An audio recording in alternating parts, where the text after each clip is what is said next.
पण जे वास्तव्य आहे ते वास्तव्य मी मांडलं आहे. महाराष्ट्रात जळतोय ते त्यांनी भावी पंतप्रधान व्हावं, भावी मुख्यमंत्री व्हावं, सगळंच त्यांनी व्हावं. या दृष्टीने आरक्षणावरती जनजागरण आम्ही असं करतो. त्याचे सगळे पैलू आम्ही असं त्या ठिकाणी मांडतो. जे आंदोलन करतात त्या सगळ्या आंदोलन करताना मी भेटत असतो. त्याच्यामुळे असं आमची भूमिका भेटल्यामुळे बदलते किंवा न बदलते असं काही इश्यू नाही. मी आत्ताही असं म्हणालो की देवेंद्र फडणवीस आणि मनोज जरांगे यांचं नकली भांडण पॉलिटिकली आहे. त्यांच्या वाढदिवसाच्या मी असं शुभेच्छा देतो. त्यांना उदंड आयुष्य लागो हेही मी असं प्रार्थना करतो. पण जे वास्तव्य आहे ते वास्तव्य मी मांडलं आहे. महाराष्ट्रात जळतोय ते सत्तेमध्ये यायला आहेत आणि सत्तेमध्ये येत असताना ज्या प्रश्नावरती जळतोय महाराष्ट्र त्याच्यावरती भूमिका घ्यायची नाही. त्याची कारणं काय आहेत ती मी लोकांसमोर मांडली. शिवसेनेत तर म्हणतात की भावी पंतप्रधान आहेत उद्धव ठाकरे. मान्य आहे मला. त्यांनी भावी पंतप्रधान व्हावं, भावी मुख्यमंत्री व्हावं, सगळंच त्यांनी व्हावं. पण ह्या ज्वलंत प्रश्नावरती की जरांगे पाटील यांची जी मागणी आहे की मराठ्यांना OBCच्या कोट्यातून आरक्षण द्यावं याच्यावरती त्यांनी बोलावं. येणाऱ्या विधानसभेमध्ये वंचित बहुजन आघाडी किती उमेदवार लढवतील जेणेकरून आम्ही आता असणारं जे आहे ते महाराष्ट्रामध्ये शांतता राहावी या दृष्टीने आरक्षणावरती जनजागरण आम्ही असं करतो. त्याचे सगळे पैलू आम्ही असं त्या ठिकाणी मांडतो. मराठा आणि कुणबी यांचं राजकीय मतभेद झालं असलं तरी चांगलं आहे मी म्हणेन. पण ते समाजाचं आणि सामाजिक होऊ नये याचीच त्यांनी दक्षता त्या ठिकाणी घेतली पाहिजे. राज ठाकरेंनी 225 ते 250 जागी उमेदवार उभा करणार असं म्हटलेलं आहे. Thank you very much. त्याला आम्ही काय करणार आहोत. शरद पवार असं म्हणतायत की मुख्यमंत्र्यांनी किंवा सरकारनं आता तोडगा काढला पाहिजे आणि भुजबळ, जरांगे, लक्ष्मण हाके या सगळ्यांना प्रश्न असा ही पळवाट आहे. मी असं म्हणतोय की राजकीय पक्ष म्हणून तुम्ही उद्या सत्तेमध्ये आला तर तुम्हाला तोंड द्यावं लागणार आहे.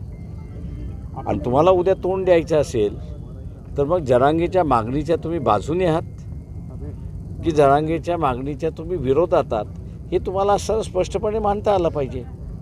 हे जे पळवाटा जे आहेत या पळवाटा मी असं मानतोय की हे सगळेजण OBCच्या विरोधातले आहेत आणि म्हणून या पळवाटा चाललेला आहे. राजकीय नेते दोनच भूमिका घेतात, एक तर समर्थनातली किंवा विरोधातली, आणि त्याच्यामुळे समाज दुभंगला जातो असं देखील शरद पवार म्हणतात. प्रश्न असा आहे की तुम्हाला असणारं राजकीय भूमिका घेतली तर त्या राजकीय भूमिकेतून लोकांना तो प्रश्न कळतो. असं आम्ही असणारं राजकीय भूमिका घेतल्यानंतर आमच्याबद्दल ना OBC नाराज आहे ना मराठा नाराज आहे. त्यांना माहिती आहे की ह्यांनी असणारी घेतलेली भूमिका प्रामाणिक आहे. कदाचित ती व्यवहारी नसेल त्या ह्याच्यामध्ये पण ती प्रामाणिक भूमिका आहे. साहेब, आपण पण जरांगे पाटलांना भेटायला गेला होता त्यांच्या माझं म्हणणं आहे मी भेटायला गेलो होतो. मी हाकेनंही भेटायला गेलो होतो. जे आंदोलन करतात त्या सगळ्या आंदोलन करताना मी भेटत असतो. त्याच्यामुळे असं आमची भूमिका भेटल्यामुळे बदलते किंवा न बदलते असं काही इश्यू नाही. त्या भेटीत कधीच आपण त्यांच्या मागणीचं समर्थन केलेलं नाही. माझं आजही म्हणणं असं आहे, माझं जुनंही म्हणणं असं आहे की गरीब मराठा जो आहे आणि ही 2 ताटाची जी संकल्पना आहे ही वंचितचीच संकल्पना आहे की OBCच्या आरक्षणामध्ये मराठ्यांना घुसवण्यात येऊ नये ही आमची भूमिका आहे. गरीब मराठ्यांना द्यायचं असेल तर त्यांचं वेगळं ताट दिलं पाहिजे आणि त्याबद्दल वेगळा विचार होऊ शकतो. गरीब मराठा म्हणजे आर्थिक निकषावरती आरक्षण दिलं पाहिजे असं वाटतं. माझं म्हणणं आहे तो निकष वेगवेगळा निकष असतो आणि तो वेगवेगळा निकष वेगवेगळ्या ठिकाणी असतो. त्याला नुसतं आर्थिक म्हणून चालत नाही तर त्याचे नॉर्म्स तुम्हाला ठरवावे लागतात. मी आत्ताही असं म्हणालो की देवेंद्र फडणवीस आणि मनोज जरांगे यांचं नकली भांडण आहे. ते फसवण्याचं कारण आहे. याचं कारण असं आहे की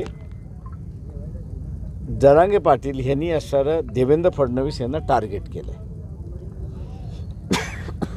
आणि टार्गेट करून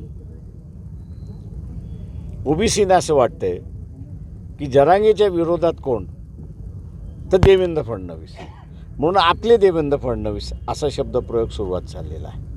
पण देवेंद्र फडणवीस ज्या पक्षाचे आहेत भारतीय जनता पक्ष ती या प्रश्नावरती भूमिकाच घ्यायला तयार नाहीत. त्याच्यामुळे असणारा हे नकली भांडण आहे, मी असणारा मानतोय. दोघांचं नकली भांडण आहे, ठरवून झालेलं भांडण आहे, ओबीसीला फसवण्यासाठी चाललेलं भांडण आहे. साहेब, काँग्रेसचे Thank ओबीसी you. नेते तुम्हाला भूमिका स्पष्ट करा म्हणतायत विजय वडेट्टीवार.